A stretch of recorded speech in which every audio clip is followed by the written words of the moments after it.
नमस्ते। आज बात करते हैं अरावली की, दुनिया की सबसे पुरानी पर्वत श्रृंखलाओं में से एक, और इस पर मंडरा रहे एक बहुत ही अजीब से खतरे की।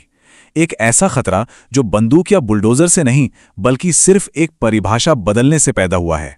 इस बात को समझने के लिए जरा सोचिए, अगर कोई ये नियम बना दे कि भाई इंसान कहलाने के लिए किसी की हाइट 6 फीट होनी ही चाहिए, मतलब क्या, कितनी बेतुकी बात है ना।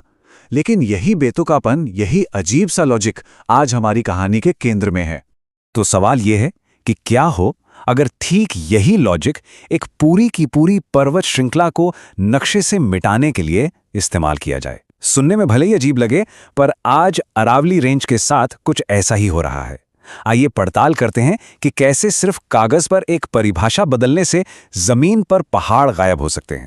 तो इस खतरे को समझने से पहले ये जानना जरूरी है कि आखिर अरावली है क्या।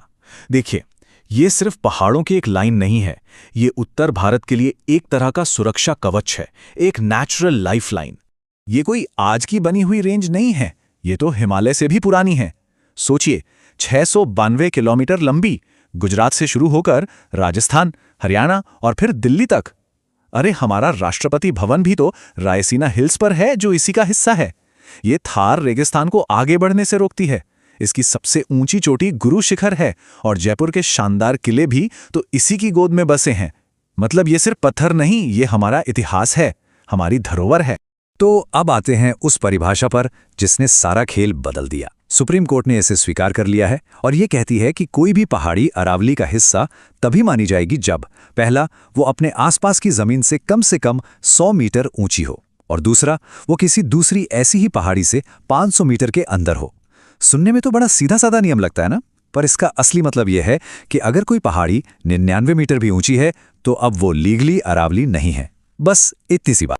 और इस इतनी सी बात का नतीजा, ये आंकड़ा देखिए, 91.3%।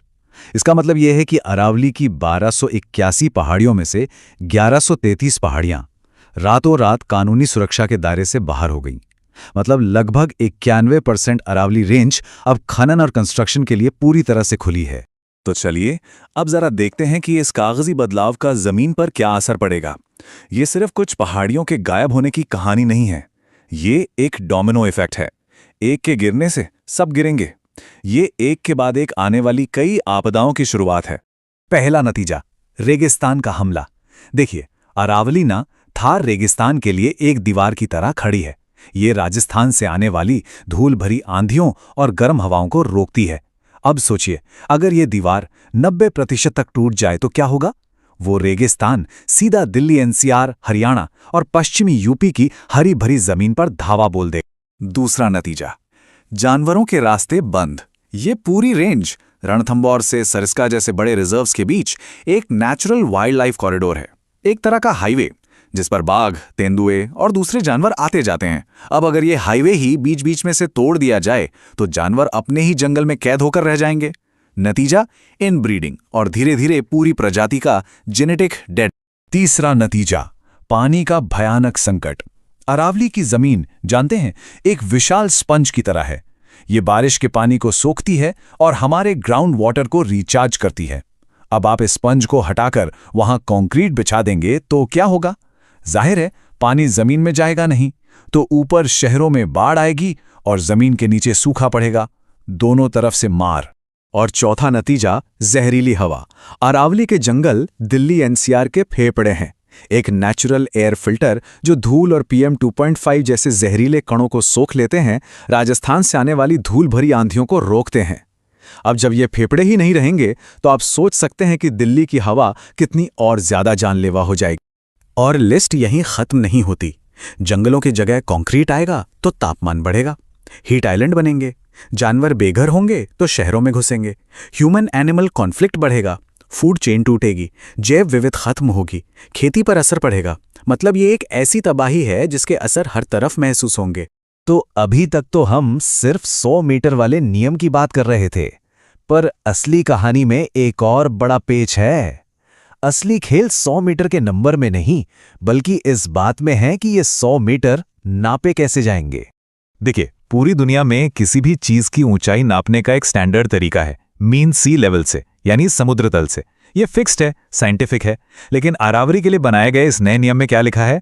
ऊंचाई नापी जाएगी आसपास की जमीन से। अब ये आसपास की जमीन क्या होती है?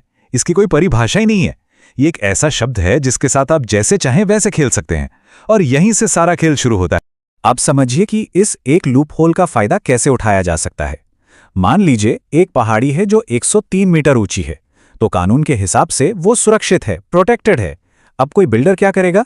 वो रात में कुछ ट्रक मलबा और मिट्टी लाकर पहाड़ी के नीचे डाल देगा, मान लीजिए 5 मीटर। तो अब आसपास की जमीन 5 मीटर ऊंची हो गई, तो पहाड़ी की ऊंचाई कितनी बची? 103-5, 98 मीटर। और बस हो गया काम। अब ये पहाड़ी 100 मीटर के क्राइटेरिया से नीचे आ गई और कानूनी तौर पर इस पर माइनिंग की जा सकती है। देखा आपने कितना आसान। तो ये जो कुछ भी हो रहा है, ये अचानक नहीं हुआ।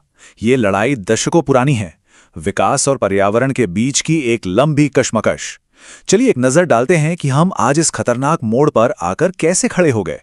कहानी शुरू हुई 1992 में, जब सरकार ने इसे एक इकोलॉजिकली सेंसिटिव एरिया घोषित किया।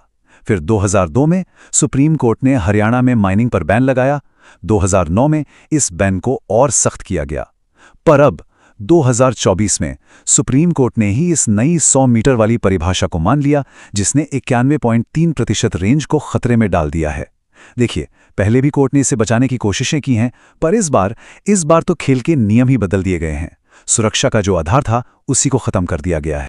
हाँ, एक बात और है, अपने फैसले में सुप्रीम कोर्ट ने एक सेफ्टी नेट भी डाला है, जिसका नाम है MPSM, management plan for sustainable mining. ये एक प्लान है जिसके तहत पूरी अरावली की मैपिंग की जाएगी और ये तय होगा कि किन जोन्स में माइनिंग हो सकती है और किन में बिल्कुल नहीं। और जब तक ये प्लान पूरा नहीं होता, तब तक किसी भी नई माइनिंग लीज पर पूरी तरह से रोक रहेगी। सुनने में तो ये अच्छा लगता है, पर जो पर्यावरणविद हैं, उन्हें इस पर ज्यादा भरोसा नहीं है।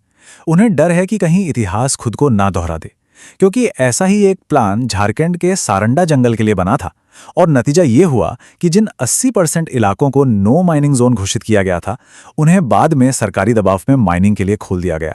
तो आखिरी और सबसे बड़ा सवाल यही है कि ये जो MPSM प्लान है, क्या ये वाकई में सस्टेनेबल माइनिंग की एक ईमानदार कोशिश है, या फिर ये सिर्फ एक खाका है, एक ब्लूप्रिंट है जो हमें स्थायी पारिस्थितिक विनाश की ओर ले जाएगा? क्या यह भारत की इस प्राचीन ढाल को बचाने का एक आखिरी मौका है, या इसके ताबूत में आखिरी कील? इस पर सोचना बहुत जरूरी है।